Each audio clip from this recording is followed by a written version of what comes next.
Friends, आज पढ़ेंगे वैद्युत द्विध्रुव और वैद्युत द्विध्रुव आघूर्ण के बारे में, है ना। तो सबसे पहले देखते हैं वैद्युत द्विध्रुव।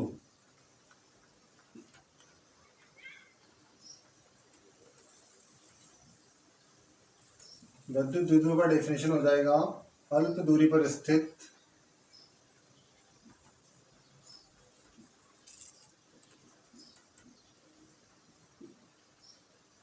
दो विजातीय आवेशों से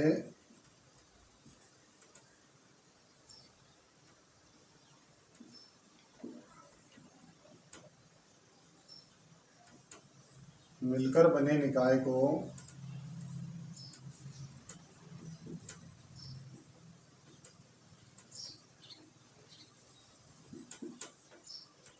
वैद्युत द्विध्रुव कहते हैं।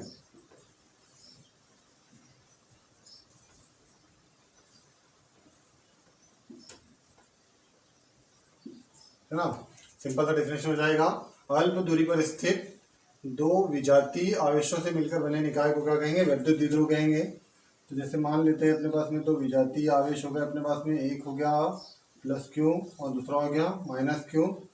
ये दोनों आवेशों से मिलकर बने निकाय को हम क्या कहेंगे? वैद्युत द्विध्रुव कहेंगे। जहाँ 2a दोनों के बीच की जो दूरी होती है 2a होती है, जिसको अपन द्विध्रुव की लंबाई कहते हैं, है ना। 2a जो है, जहाँ 2a जो रहेगा बराबर से क्या है अपना द्विध्रुव की लंबाई है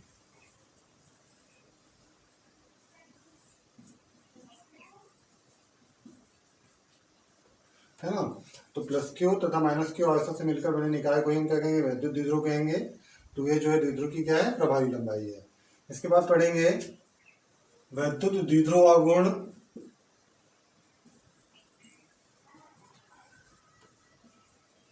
वैद्युत द्विध्रुव आघूर्ण ये भी एकदम सिंपल सा है। वैद्युत द्विध्रुव आघूर्ण, वैद्युत द्विध्रुव का एक आवेश लेते हैं,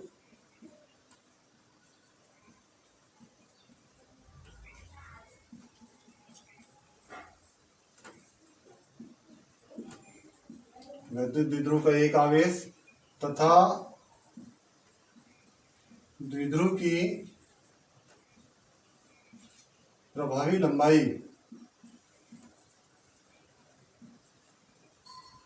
द्विध्रुव की प्रभावी लंबाई के गुणनफल को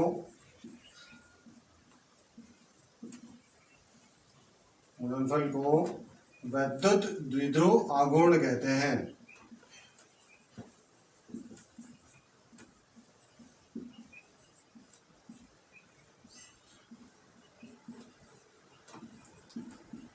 इसे P से दर्शाते हैं।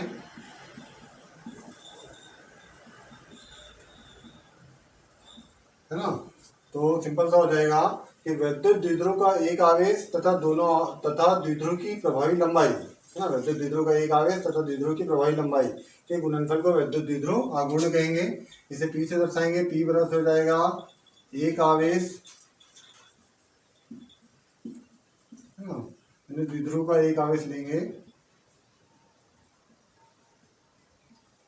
द्विध्रुव का एक आवेश हो जाएगा, द्विध्रुव का एक आवेश हो जाएगा गुणित द्विध्रुव की प्रभावी लंबाई हो जाएगी।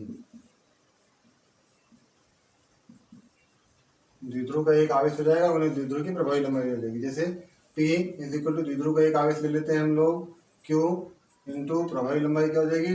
A 2a, प्रभावी लंबाई 2a। तो equal P is equal to क्या हो जाएगा अपने पास में? 2QA। यानी द्विध्रुव वैद्युत द्विध्रुव आघूर्ण का सूत्र क्या हो जाएगा? P is equal to 2QA। But derivation में जहाँ 2QA आएगा उसकी जगह हम क्या रख सकते हैं? P रख सकते हैं। अब मात्रक निकालते हैं।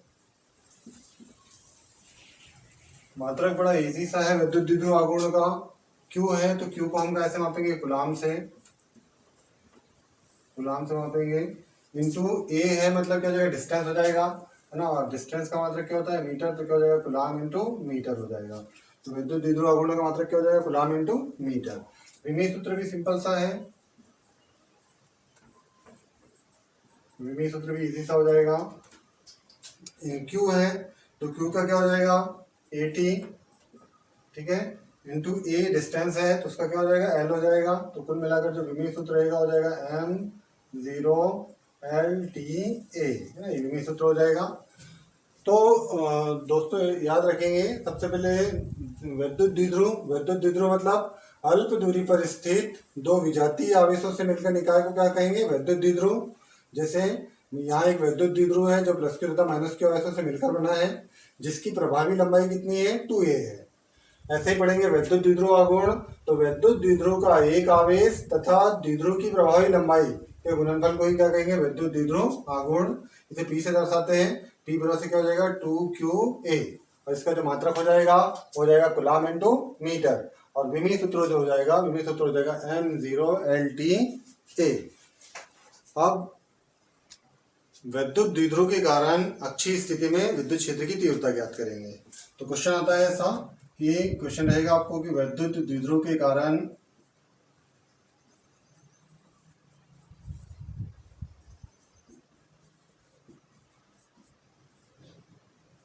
अक्षीय स्थिति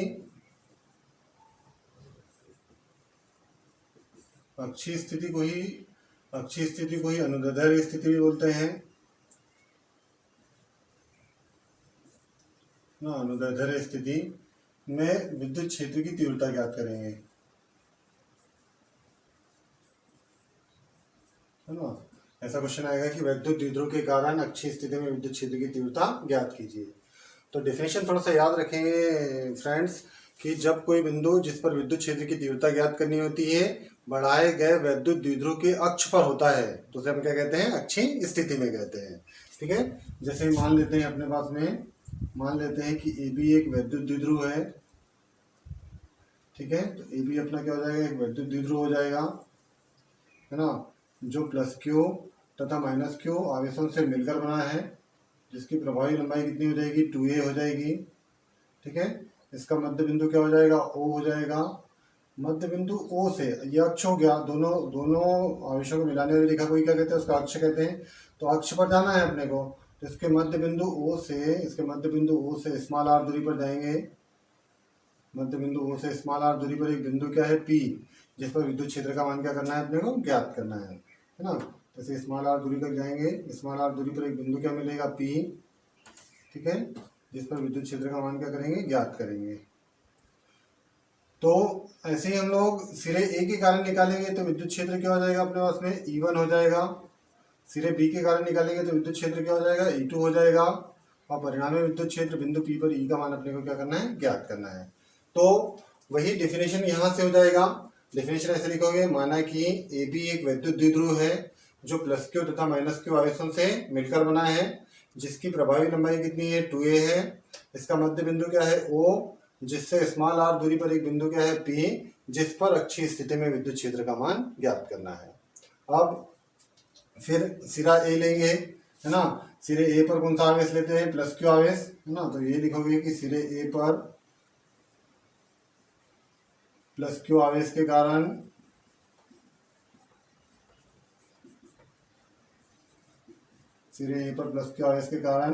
बिंदु P पर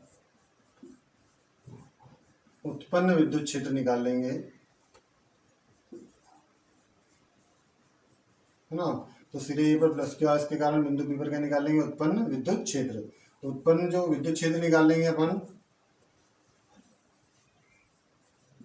तो विद्युत क्षेत्र क्या हो जाएगा अपने पास में, E1 मान लेते हैं पहले, है ना। सिरे A पर प्लस क्यू आवेश के कारण बिंदु P पर उत्पन्न विद्युत क्षेत्र क्या है, E1 बराबर ही से वैल्यू रखेंगे विद्युत क्षेत्र का 1/4πε0 Q/R का स्क्वायर होता है, पर हम A से लेकर कहाँ तक निकाल रहे हैं, P तक, इसलिए क्या आ जाएगा Q/AP का स्क्वायर।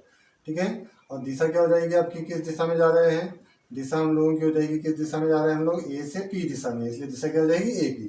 अब AP का मान रखना है आप लोगों के लिए को, तो AP का मान रखने के लिए सीधा सा याद रखोगे, चित्रानुसार जाएंगे, चित्रानुसार जाना है आपको। चित्रानुसार सिंपल से याद रखोगे, AP बराबर ही से, देखो AP लाना है आप लोगों को, पूरा OP लेंगे, OP में से किसको हटा देंगे, OA को। तो पूरा कितना था, 2a था, तो आधा क्या हो जाएगा, AP क्या था, 2a था, तो OA क्या हो जाएगा, A हो जाएगा, है ना। तो सिंपल से याद रखोगे, AP बराबर से क्या करेंगे, OP माइनस क्या कर देंगे, OA कर देंगे। अब वैल्यू रखेंगे यहाँ पर, तो AP का वैल्यू आ जाएगा, तो AP बराबरी से OP का मान कितना है R माइनस OA का मान क्या है A, तो क्या हो जाएगा R माइनस A हो जाएगा। तो यहाँ E1 का वैल्यू आ जाएगा आपके पास में, E1 बराबरी से रखेंगे 1/4 pi epsilon 0 Q upon AP की जगह क्या आ जाएगा R माइनस A पूरे का होल स्क्वायर। इसको देंगे इक्वेशन फर्स्ट। ये निकल गया अपने पास में, सीधे A पर प्लस Q आवेश के कारण बिंदु P पर उत्पन्न विद्युत क्षेत्र हो जाएगा। इसी प्रकार सीधे B पर निकालेंगे, सीधे B पर माइनस Q आवेश के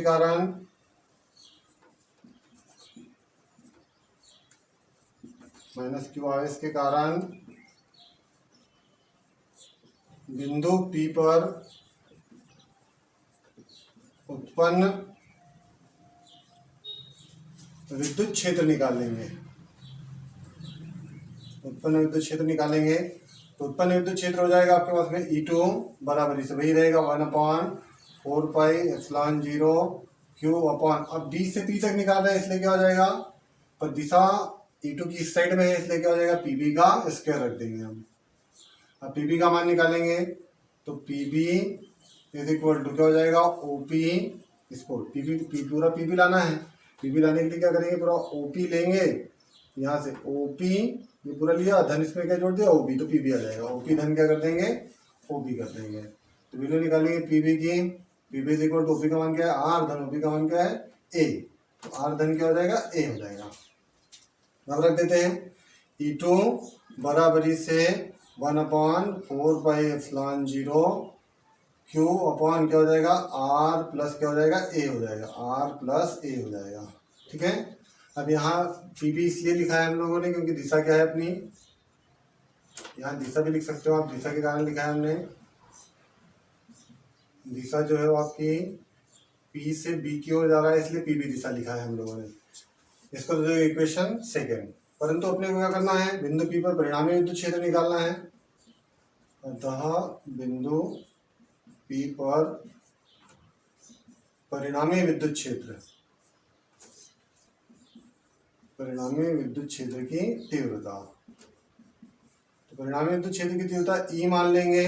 E बराबर से क्या करेंगे, E1 बड़ा है इसलिए E1 माइनस क्या कर देंगे E2 कर देंगे। क्यों कर रहे हैं, क्योंकि E1 पर प्लस Q आवेश है, E1 प्लस Q कारण आवेश के कारण उत्पन्न हुआ है, इसलिए E1 बड़ा रहेगा किससे E2 से, इसलिए परिणामी विद्युत क्षेत्र क्या हो जाएगा E बराबर से क्या करेंगे E1 माइनस E2 कर देंगे। तो E बराबरी से E1 का मान रखते हैं 1/4 पाई एप्सिलॉन 0 Q अपॉन क्या हो जाएगा R माइनस A पूरे का होल स्क्वायर, माइनस क्या हो जाएगा 1/4 pi epsilon 0 Q upon R plus A पूरे का क्या हो जाएगा होल स्क्वायर हो जाएगा। अब इसमें से जो कॉमन है आपके पास में, जो कॉमन है उसको कॉमन ले लेंगे, तो E बराबरी से आपके पास में कॉमन आ जाएगा Q दोनों जगह है अपॉन 4 पाई एप्सिलॉन 0 कॉमन आ जाएगा, है ना, और आपके पास अंदर बच जाएगा 1/R माइनस A पूरे का whole square minus 1/R plus A पूरे का होल स्क्वायर। अब इसका एलसीएम ले लोगे आप लोग, तो E बराबरी से Q अपॉन 4 पाई एप्सिलॉन 0 जैसा का वैसा एलसीएम आ जाएगा इसका, आपका एलसीएम जो हो जाएगा वो जाएगा R इंटू आर क्या हो जाएगा R का स्क्वायर प्लस इंटू माइनस क्या हो जाएगा माइनस A इंटू ए क्या हो जाएगा A का स्क्वायर और पूरे का होल स्क्वायर, मतलब A minus B A plus B कर दोगे तो R का स्क्वायर माइनस A का स्क्वायर हो जाएगा और पूरे का होल स्क्वायर पहले से है दोनों जगह। ठीक है, या आप चाहो तो थोड़ा इजी भी कर सकते हो, दोनों हरों को जैसे कि वैसे भी उतार सकते हो, R माइनस A का square into R plus A का स्क्वायर, R प्लस A का स्क्वायर।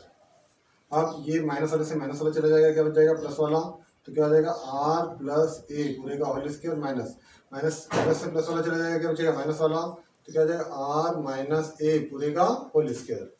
ठीक है, अब यहाँ से क्या करेंगे, यहाँ A धन भी पूरे का वर्ग लगा दोगे, यहाँ A माइनस भी पूरे का वर्ग लगा दोगे, तो E बराबरी से आ जाएगा Q अपॉन 4 पाई एप्सिलॉन 0, यहाँ सबसे का लगा देते हैं R का वर्ग प्लस A का वर्ग प्लस 2RA। ठीक है, यहाँ से माइनस लग जाएगा आप लोगों का, यहाँ कोष्टक खोल दोगे आप तो यहाँ क्या हो जाएगा आर का वर्ग प्लस ए का वर्ग माइनस क्या हो जाएगा 2RA, ठीक है। अपॉन में इसको हल कर लेते हैं तो इसको हल कर लेंगे यहाँ पर अपन, तो आर इंटू आर क्या हो जाएगा आर का स्क्वायर प्लस इंटू माइनस क्या हो जाएगा माइनस ए का स्क्वायर और पूरे का क्या है होल स्क्वायर हो जाएगा, ठीक है। माइनस के अंदर गुना कर दोगे तो ई बराबरी से Q अपॉन 4πε0, यहाँ हल करेंगे तो आर का स्क्वायर प्लस ए का स्क्वायर प्लस 2RA माइनस क्या हो जाएगा आर का स्क्वायर माइनस ए का स्क्वायर माइनस माइनस क्या हो जाएगा प्लस 2RA अपॉन में जैसा का वैसा आ जाएगा आप लोगों का, जैसा का वैसा क्या आ जाएगा आर का स्क्वायर माइनस ए का स्क्वायर पूरे का होल स्क्वायर। अब ये बैलेंस हो जाएंगे आपके, ये प्लस वाले से ये माइनस वाले दोनों बैलेंस हो जाएंगे। 2RA और 2RA कितना हो जाएगा 4RA हो जाएगा, तो E इज इक्वल टू आ जाएगा आपके पास में Q अपॉन 4πε0 4RA और अपॉन में आ जाएगा आर का स्क्वायर माइनस ए का स्क्वायर पूरे का होल स्क्वायर, ठीक है।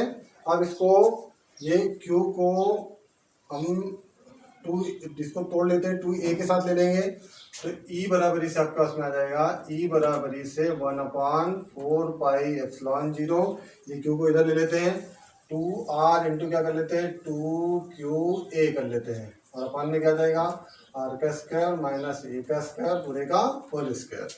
अब 2QA आपको पता है क्या होता है, P होता है विद्युत द्विध्रुव आघूर्ण, उसकी जगह आ जाएगा तो E बराबर से क्या हो जाएगा अपना उसमें 1/4πε0, इसकी जगह P रख देंगे तो क्या हो जाएगा 2PR और अपन में क्या हो जाएगा आर का स्क्वायर माइनस ए का स्क्वायर और पूरे का क्या हो जाएगा होल स्क्वायर।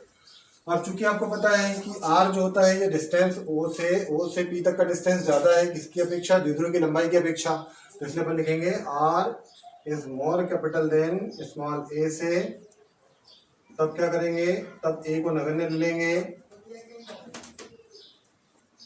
A को नगण्य ले लेते हैं यहाँ से, A को नगण्य ले लेंगे तो क्या हो जाएगा E बराबरी से 1/4πε0 2PR और अपन में क्या आ जाएगा आर का स्क्वायर पूरे का होल स्क्वायर। अब 2R में से आपका एक आर बैलेंस हो जाएगा तो E बराबरी से आ जाएगा 1/4πε0 2P और बटे क्या आ जाएगा R की पावर 3, इसको दे देंगे इक्वेशन 3, ठीक है। तो यही विद्युत द्विध्रुव के कारण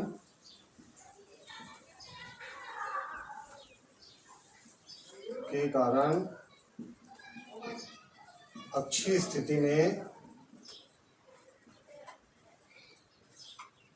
स्थिति में उत्पन्न विद्युत क्षेत्र की तीव्रता है।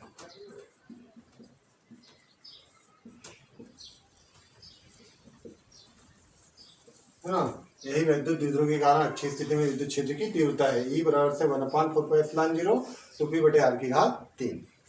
कल निरक्षीय स्थिति देखेंगे, तब तक के लिए वीडियो को लाइक कीजिए, शेयर कीजिए और चैनल को सब्सक्राइब कीजिए। Thank you.